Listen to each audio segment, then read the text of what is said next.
Welcome, guys, to the Wrestle Buddy podcast. I am your host, as always, Andy, and today I am joined by two awesome guys. We've got Wrestle Buddy Matty. How are we doing, Brodska? Doing good. Good that we had the little bit of delay because I was running late myself. Yeah, apologies for the delay, by the way, guys. Totally my fault, that one.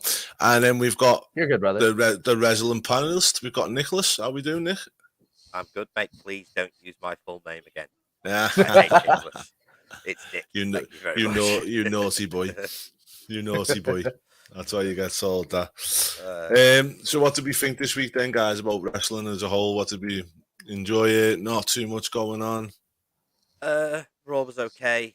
I really enjoyed Dynamite this week. I thought Rampage was a good little tight show as usual. SmackDown was a show. Yeah, SmackDown was definitely a show. I mean, not a lot of news, quite slow week, which is nice for a change, because it means things are building and there's nothing random happening. Yeah, there hasn't been like any big announcements other than the super card in June, but I think most of the speculation right now is all towards that super show, which is kind of sad because they're completely blowing over WrestleMania Backlash, which is next week, isn't it? Or the week after? 2 weeks. 2 weeks today. 2 weeks today, it is indeed. Sorry, guys, I'm just sharing the love on Facebook while we're going. So, good place to start then. Bret Hart, obviously this week he re-signed with WWE, putting any kind of pay to any things that he's going to be managing FTR in AEW. What's your thoughts on Bret joining there, Matty? As far as I heard about that, it's pertaining to not keeping him on AEW TV, but he's going to be able to do FTR's like independent stuff. So that is kind of good. We still get to see FTR and Bret together possibly, but it does absolutely throw a wrench in whatever plans Tony Khan had for Bret Hart, especially with the Owen Hart tournament going on right now. Well, that's it, isn't it? And, I was looking at this and I was thinking to myself, well, at the end of the day, Bret is always going to have this thing with WWE. And you're going to find this with a lot of them top legends, is the fact that WWE own their rights to their videos and their footage. So you're always going to get this kind of thing on you, of kind of that they're going to have to go and deal with them, because if they don't, then they don't get nothing from them. Yeah, look what Sting's doing in AEW right now. He's making an entire catalog of stuff there that WWE won't be able to use. But the thing is, realistically, you can't turn around and judge with Sting because Bret Hart's not in any kind of fit state to make any new stuff. Is he not? So it's a bit of a different one, isn't it? No, in Bret's case, I think a lot of the part of it has always been his home at WWE. Is like he and Vince have always had a very good relationship. Obviously, what happened in 97 happened in 97, but these days it appears to be quite amicable with each other. And I would say that I'm pretty sure they still own the IP on Bret the Hitman Hart. If he wants to make money off his name and be able to use, as you say, all of his previous footage, videos, that he needs to be with them. And just one question, Nick. Do you think that WWE could use Bret Hart to entice the Revival back, or FTR? I suppose it's possible, but it depends, because I think they'd need a little bit more than that in their contract. I'd assume they'd still be able to want to fulfill all the money and be able to fulfill the indie dates that they want to fill. Because at the moment they're getting to work in Mexico, they're getting to work, I'm assuming, presumably in Japan in the near future. There's definitely going to be something there. Yeah. Yeah. I mean, it'd be interesting to see how they make out. Hi, Rush. How we doing, mate? Good to see you, as always. Hello. Our old pal Rush. With his Banter Fanta sign. Love it. I think that, you've got some possibilities there. You've got Bret can come in and be like a mouthpiece manager. I think he'd be really good at that. He'll give The only thing is, I'd love to see him do it with a younger tag team. Yeah. I would love to see him to do. Not Alpha Academy. No.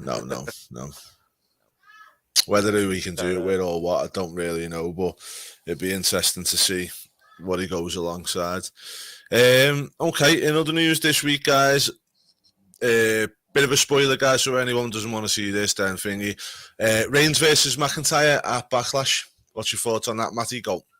That's going to be fun. The last time they had a match, it was real fun, albeit it was a Survivor Series, battle of brand supremacy. But yeah, it should be a good big brawler match. I don't know.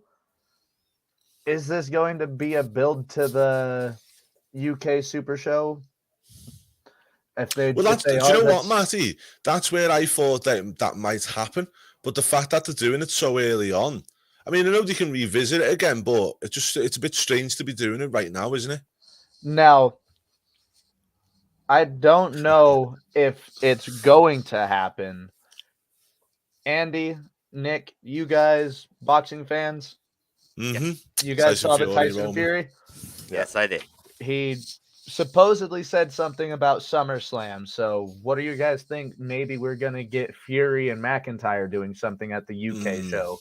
Yeah, well, it's funny because I saw an interview with Drew the other day where someone asked him about Tyson Fury, and he said anything's possible.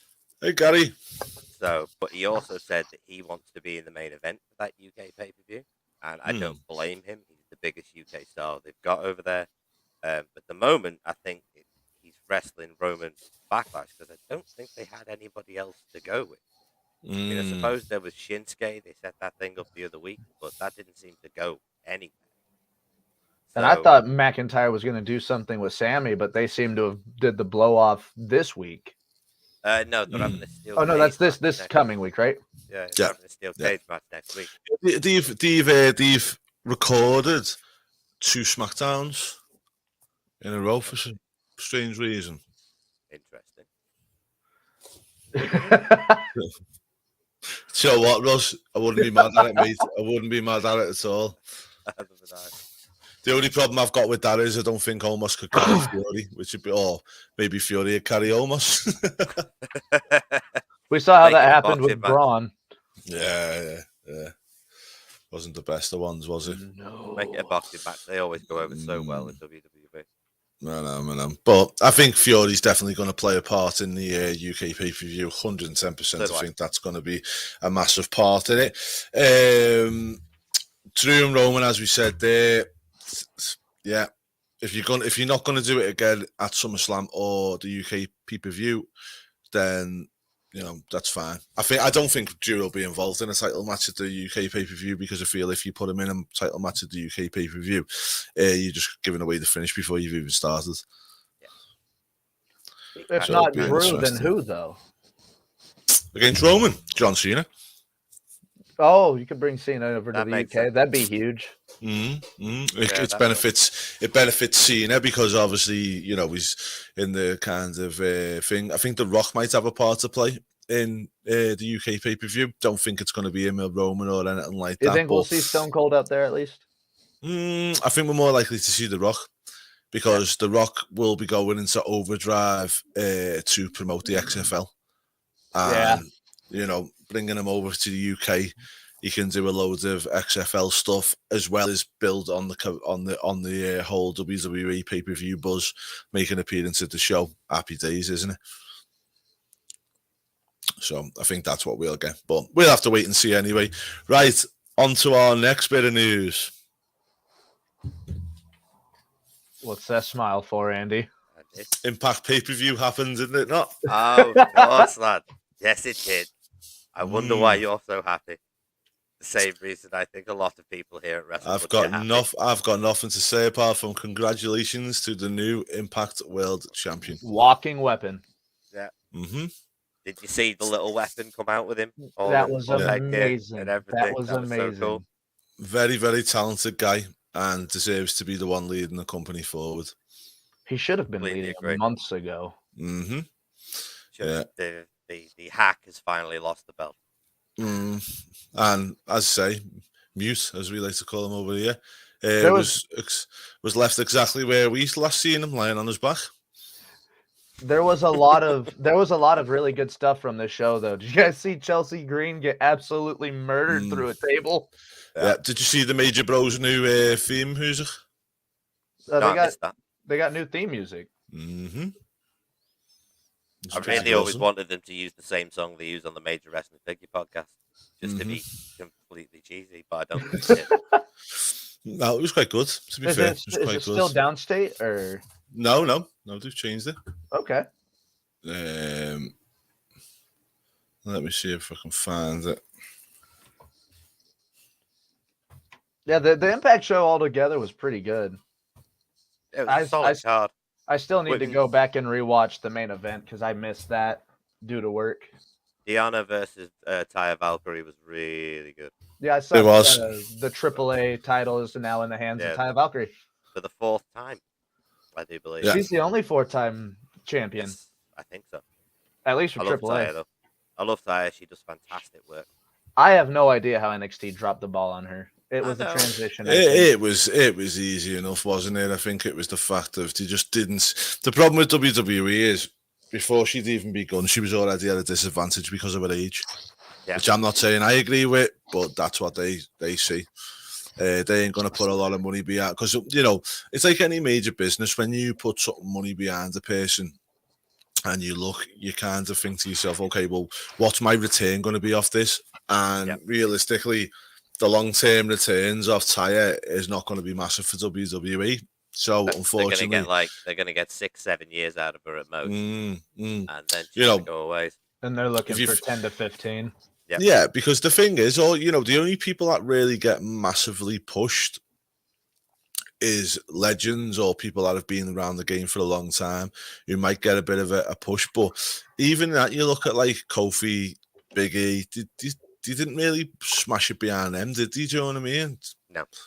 You know, where look at Austin Theory. Austin Theory's getting a lot pushed behind him. He's getting a huge push. Oh, to them. Do you know what, though? One thing I will say with Austin, or Theory as he's now known, they are not pushing him in the same down your throats way as what they were doing with The Rock. I'm actually liking the way that they're pushing him. Do you know what I mean? Yeah. It's actually quite good. That picture he took with Vince still haunts me at night. Well, yeah. So, go on. Sorry, Vic. It's like you were saying the other day, Andy, in your interview. If the machine is willing to get behind the WWE, then they're okay. Certain guys, the machine gets behind, but it's winning the titles like the start of the experiment. They see how they go, and then they decide whether to put the rocket up their arse. But a lot of the time, like with Kofi and Big E, I don't think it worked as well as they wanted it to, so they just pulled the plug early. Kofi's, I think, got pulled way too early with the Brock Lesnar thing. I thought he pulled it right at the right time. I didn't think it was working, and they were struggling to get anybody on him, so they just done what they done and got rid. So I wasn't mad at that. No, I mean, admittedly, it could have been a bit more than 6 seconds. That would have been nice. Yeah. Give him an actual match. Oh, yeah. And he never got a return match either, which I think was unfair. But getting the belt off him at that point, I thought was the right move. As horrible as it sounds, I don't think is. Same with Big E. I don't think Big E's reign was anything to go by. I think both of them proves that they can't lead it going forward. No, especially coming from Bobby Lashley. Because Bobby Lashley had a fantastic reign before Big E as well. Yeah. I don't think Big E's lived up to the hype. No, and the one thing that you can't say is, they were just launched into it, because Big E was launched into it, but he ended up holding the belt well and carrying on. So there was no real issue with that, was there? No. So it was what it was. But, we'll have to wait and see what happens. I still hope that they do split the belts up. I hate this one belt champion thing because it just gets so clogged up the way that it goes. But anyway, on to our next one. So this week, Tony Khan, with his AEW Let's Make a Announcement company, come out and said they'd done a deal with New Japan Pro Wrestling for the pay-per-view of Forbidden Door. Extremely excited. Oh, you will be, but I'll tell you straight again, Tony Khan is an idiot. He's an idiot, and he's not learning a goddamn thing. Because, again, he's pleasing the Meltzers and Meltzer's fun boys. He's not, and this is why his company has not grown whatsoever in the last year. And people can turn around and tell me it has grown. They brought in CM Punk and all the rest of it. They've not capitalized on that one bit. What's your thoughts, Matt? I think Nick needs to go first because he looks more. Go on, Nick. Right. Now, I do agree with you when you say that AEW hasn't grown as a company because it hasn't grown as a company. No. But I also believe that the only way to compete with Vince McMahon is to work with other people. Oh, 110%. AEW is the second biggest dog in the yard. WWE is the biggest dog in the yard. The third biggest dog in the yard is arguably NJPW. Right? Working with them only behooves Tony Khan because it promotes Tony Khan in the Japanese market. This is a market that's very, very hard to crack. Vince has never managed to crack it properly. He's only just started to make real progress in the last few years. If Tony Khan can get his foot in the door with New Japan Pro Wrestling in the same way Ring of Honor did, but without burning the bridge that Ring of Honor burned, then there is a possibility to create between Ring of Honor and New Japan Pro Wrestling and AEW as an umbrella brand actual competition.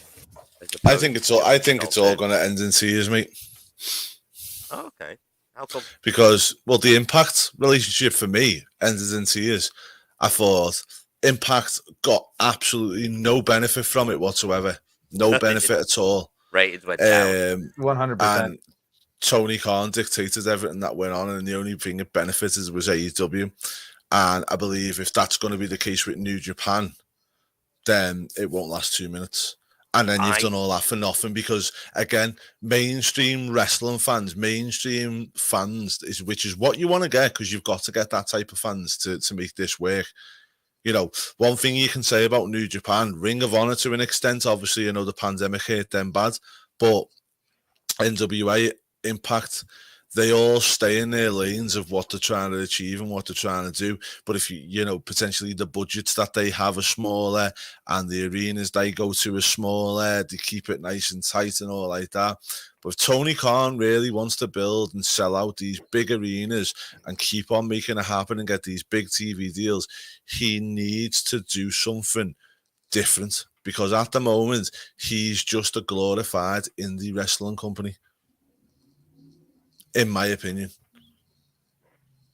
And I like AEW. Don't get me wrong. I like AEW. I'm a wrestling mark.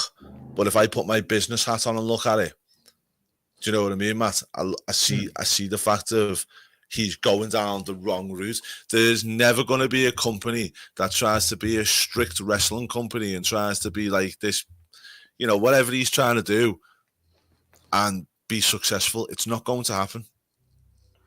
I think that it's worked pretty well with New Japan, and going in like with that being New Japan's model.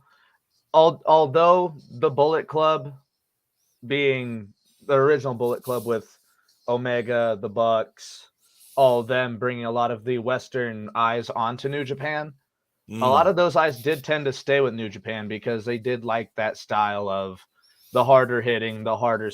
Oh, I totally get that, mate. But when you're a traveling company that needs to have your people there week in, week out to do shows and stuff like that, the strong style is never going to last because you'll injure everyone all the time. Mm-hmm. It will happen eventually. Hiromu Takahashi is a huge example of that. Yeah. He is hurt almost always. Yeah. And two is it's never going to grow past a certain amount of audience because that's why New Japan haven't grown as much as well. But that's where it lies. If you add the fan base from AEW to the fan base with New Japan, and they seem to actually meld together. I'll be totally honest with you, Matty. The one and the same. I guarantee they do have a lot of the same fans. Yeah, that is true.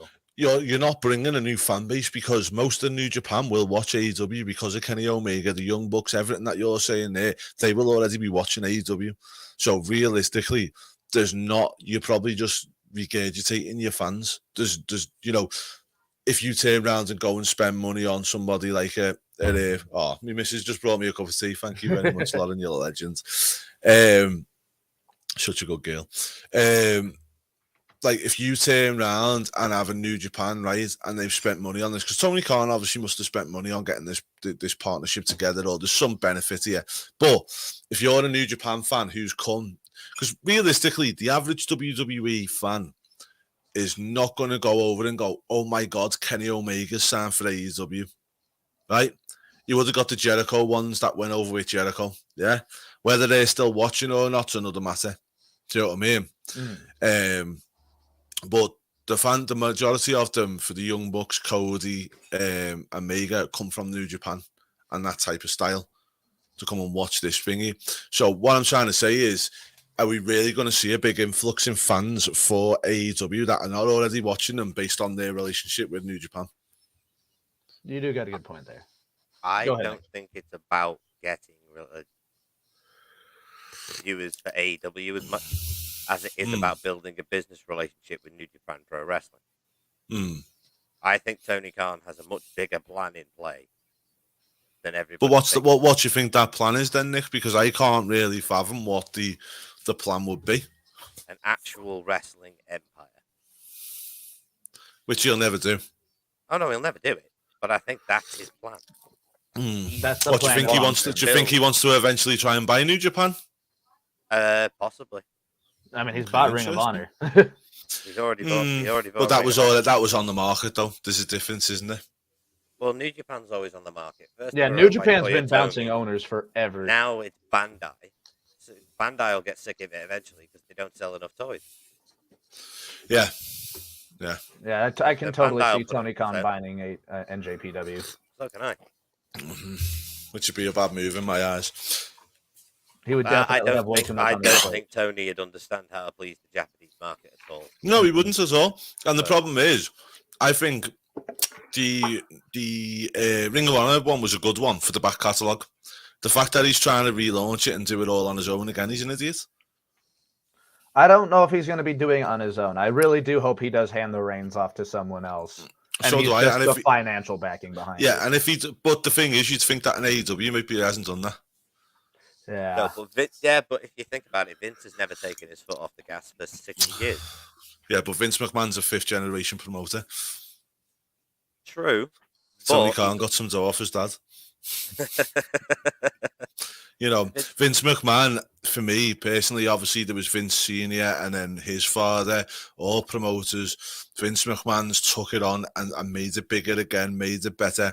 You know, if I was somebody like Tony Khan, I'd be speaking to the likes of Bischoff, Cornette, people like that. And I wouldn't take everything they said on board, but I'd have them as an advisories. And I'd be speaking to these guys. Well, yeah, I completely agree with that because you learn from the previous generation. That's the whole point. What did you say? Vince is the fifth generation promoter. He already had that infrastructure in place. Tony Khan's the first generation promoter. But the thing is, though, Nick, he didn't because, you know, Vince had the territory in place. And from there, everything that he wanted to do was against as far as his wishes.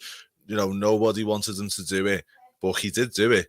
And, you know, look where we are today. So you can't really say that he had it there for him because, as I said, everything he's done is against his own father's wishes and whatnot. So for me personally, it's a bit of a different scenario. What I mean is I don't mean he had the infrastructure of his company put in place. I mean, Vince had the idea of how to present professional wrestling already presented to him. He still presented professional wrestling in the same way. Vince just handpicked the biggest stars from every territory and put them all. And that's where I think that Tony Khan can't do that. Well, no, unfortunately, he can't. He's dead, but he's done his best. Look how many debuts and. Well, that's the problem, though. Up the contract he's got. Now, that's I the agree. thing, though. They're not paced fast. They're not paced well enough. He brings them in too quick, putting Adam Cole, Daniel Bryan, and Ruby Riott on the same show. While it got him a big pop at the time, was a mistake in hindsight. Yeah, and what's he done with them since? Well, Adam Cole's having a good run. He's already had 2 world title matches. Jay Lethal's been good enhancement talent, but I think he's going to be saved for their relaunch of Ring of Honor for sure. I hope AEW does well. Yeah. That actually goes with what Russ has to say. Do you guys think AEW has grown too quickly with all of the debuts. Do you know what? No, I don't, because I feel like Rush, they needed to make these signings and stuff like that. I really do. I think the problem that they've done is not that they've grown too quickly, but they've grown without a plan, and now it's starting to show. I think that's been the biggest issue is, you know, it's like, for instance, a Miro, or Rusev as he was called. Oh, we got to get him. He's there. Let's get him. Over time, we've had a bit with him, but not too much with him. You know, we had a great title run with him. Let's be honest, that was fantastic. But due to his injury, he has not been on TV since. You know, you've got FTR. Everyone was going on saying, "Oh, you know, send them to AEW. They'll know what to do with them." But they haven't. Not a lot of the time. They've had a few great matches, but all in all, I've been disappointed with their run over there. I don't think they've been used. I think they're only. The thing is, who said it the other day? I think it was Kurt Angle turned around and said it takes 8 years, roughly, before a wrestler hits their peak. Mm-hmm. Yeah. FTR have been going 5 years as a tag team. Yeah. They were on the Indies before. But the thing is, though, I'm not saying that their work has been awesome. I just don't think AEW have used them well enough. You know, Ruby Riott was another one, rushed in. Ruby Riott, really bad for. You know, they've dropped the ball with her. We've had so many different people. Sting, I know Sting's been about in that, but has he really added value? Do you know what I mean? Apart from maybe some old WCW marks who've come in. Darby's dad. And had a watch of him. Do you know what I mean? It's really, he is Darby's dad. Have you guys ever seen him jumping off of balconies? Yeah. Other than like the TNA crack days. What I'm trying to say is they've brought people in and they've had people there and they've grabbed them without any kind of idea what they are going to do with them. You know, and unless you're a William Regal, who they grabbed because he become available, let's face it, they've just grabbed that in because he was there, and Regal's gone, okay, well, I've got this idea, because that idea is 110%. Yeah, and they've let them run with it, and it's the best thing on AEW TV at the moment, by far. They had, I think, one real idea with Bryan Danielson, and that was get Hangman over. Okay, you got him over. What are we doing now with you? Yeah. But the thing is, Hangman's the same.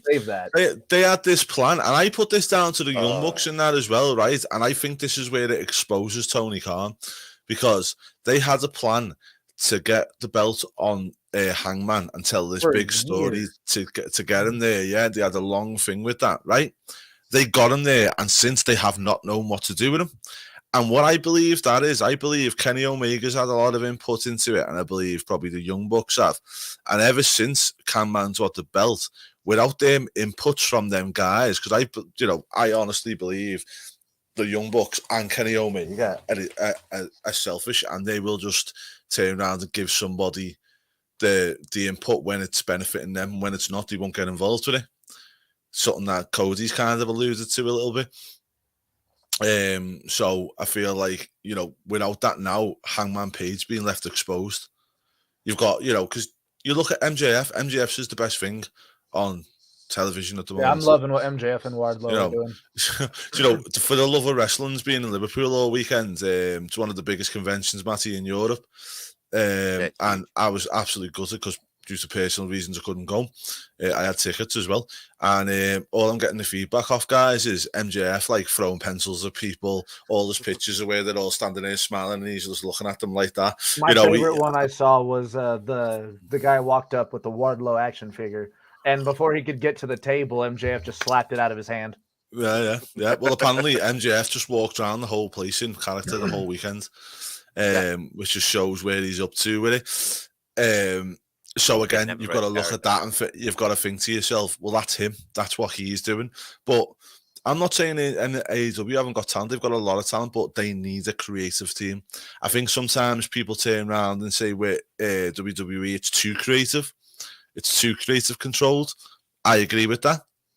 But at the same time, there's a flip side of the coin on that where there's not enough creative control, and Tony Khan is not the man to do that. You know, they always turn around and said the reason Vince Russo didn't do it as well in WCW is because he didn't have a Vince McMahon to control him. Yeah, and that's the problem. And it doesn't help that a lot of people say too many cooks spoil the broth. It's the case of WWE. Sometimes there's too many writers. But Yeah, if yeah. you look at even if you go back to the Attitude Era when the creative team consisted of Vince Russo, Bruce Pritchard, Jim Cornette, and Yeah. Michael Jim Hayes Ross. and Jim Ross, it's 6 guys. That's all you need. You don't need any more than that. But Tony You don't Khan need them. No. appears to be taking everything on his own shoulders. Yeah. And I that's just think too it's much like weight for anyone to carry.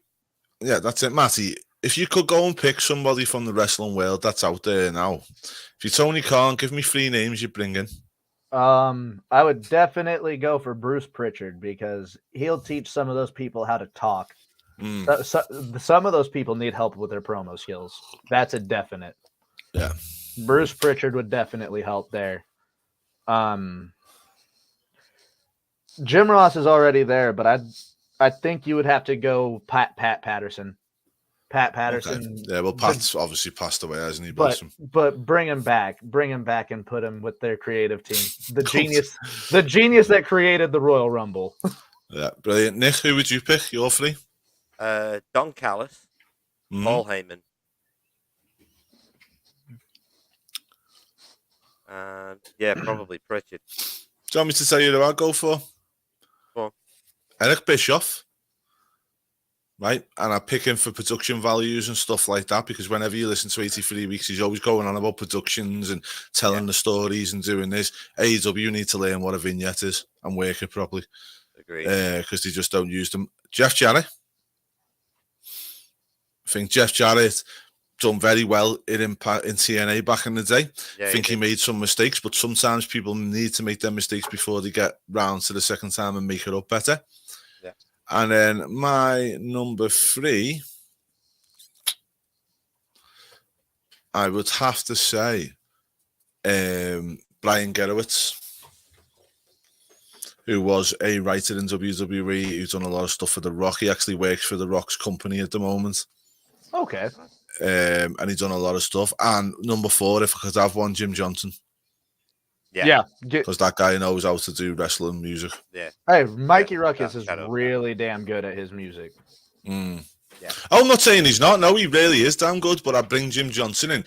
Even if I didn't bring him in for theme tunes, I'd bring him in for the creative aspect. Yeah, like the vignettes and where to place things and who to place the music on.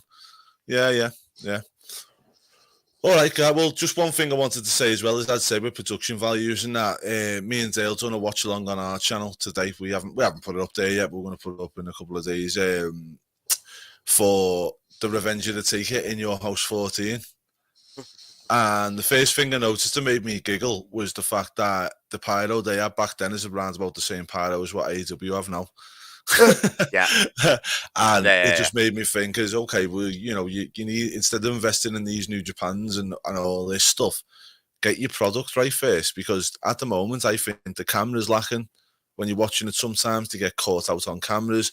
They don't have no vignettes or no build videos to any big, which could be used a lot, So as you say, AEW's biggest problem is it presents itself like a super indie. Because the core of its fans are indie fans, so they think they have to just please them. They need to present themselves not like WWE, but they need to present themselves like a legitimate company.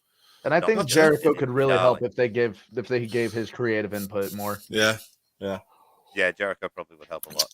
And that's where I can't believe they haven't really give Jericho anything in terms of creative control or. I think they give him creative control over his segments. Yeah. And other than that, I don't know if they give him much more than that. No. I don't know if Jericho's interested in doing any more than that, though. Jericho's a very busy man. He might not have the time. I know, but if you're Jericho and you're Jericho's age, mate, you've got to be thinking to yourself, okay, well, how long have I got left? What's the deal here? Could I possibly get, involved more for after wrestling as well? Yeah, that's a good point. Maybe he is. I don't know, though, because I think Jericho wants to go out as a rock star more than he does as a wrestler. Yeah, you're possibly right. So I think Jericho will go in the Hall of Fame in the next 2 years. Oh, I agree with that. Yeah, 110%. So I think there'll be some kind of deal done. Did anybody catch the Bully Ray Broken Skull sessions? No? Not yet. No. Apparently, it's really good. I heard it was really good. I need to catch it. I didn't know if any of you guys caught it. No, I don't like not Bully Ray. I think he's a dick. Oh, without a doubt, he's a dick, but I love listening to him talk. See, I don't. You know, he winds me up. He really winds me up. I think he just annoys me. I think like he's just very, very like He sticks to his gimmick. He really likes giving off heat. Yeah. Yeah, but do you know when we were kids, we used to have lads in school, yeah, and you had some of the lads who had great timing, and somebody would throw out a raspberry in the class, and everyone would laugh, and you know everyone would be laughing about it and stuff like that, and it was timed well. And then you had the idiot in the class who just do it every 5 minutes or so, trying to get somebody to laugh at them and just doing things for the sake of it. And I feel like that's what Bully Ray is. I feel like he tries to be controversial just for the sake of it. You know, I don't feel like he, you know, even some of the stuff he says, sometimes I don't believe he it's the same thing for me with Booker T. There's no way he believes some of the shit he says, right? Yeah. And that's the problem, isn't it, Matt? You know, sometimes I feel like people say stuff just to be relevant rather than because they actually mean it. You know, that's why I say sometimes with him, as I listen to what he says, and I'm like, you don't mean what you say there. But you're just saying it because you want to stay relevant and you want to make it, like, you know. Because you know it'll get a cheap pop. Yeah.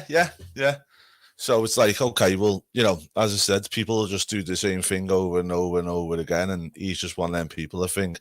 And it's sad because obviously the Dudley Boys were awesome, and, you know, obviously we interviewed Devon, and he was such a sweetheart. And I understand that why. Devon interview, by the way, 40 minutes, it's a banger. Go watch it. Yeah. And he's such a sweetheart. And, you know, I've heard that they don't really work together anymore, and I can understand why. Yeah, I love them at the Hall of Fame speech that they had. That was fun. Oh, yeah, awesome, mate. And that's just, you know, they were never meant to. Chalk and cheese, isn't it? You know what I mean? You've got one of them who's an absolute sweetheart and a really nice, respectable person. The other one's a fucking douchehead who just likes to say stuff to... Bully Ray just likes to... It's heat for heat's sake. Yeah, that's exactly what I meant. Do you know, it's heat for... It's just because he says something, just because he wants to say it, because he thinks to. It's not even because he's making a point. I've got no problem. Like Jim Cornette, for instance. Jim Cornette, I have no issue with. Because whatever he says, he has conviction behind it. He genuinely believes what he's saying. Yeah. Where I believe Bully Ray doesn't believe what he's saying. He just says it to make people... Just so people like go, ooh, like controversial. Howard Stern, it's shock mentality. Yeah. And anything, as long as any attention is good attention. Yes, it's exactly it, mate. And it's like a child, isn't it? You know, a child doesn't matter whether you're telling them off or whether you're praising them, as long as you're doing something with them. And I think that's what Bully Ray's got, that mentality. But guys, we're going to wrap it up there. Apologies if you wanted a bit of a short podcast this week. As I say, I've got a few personal issues going on, so I've had to kind of rush. But I really wanted to do this podcast because we love talking to you guys and we love talking to everyone that jumps in. Russ, Gary, all the other guys, Dino, Courtney, everybody else that comes in normally. I know we Chris LaBelle. I know some people probably aren't here because we've had to change the times and stuff, but we will be here every single Sunday at 7 p.m. going forward. So make sure you join us, guys.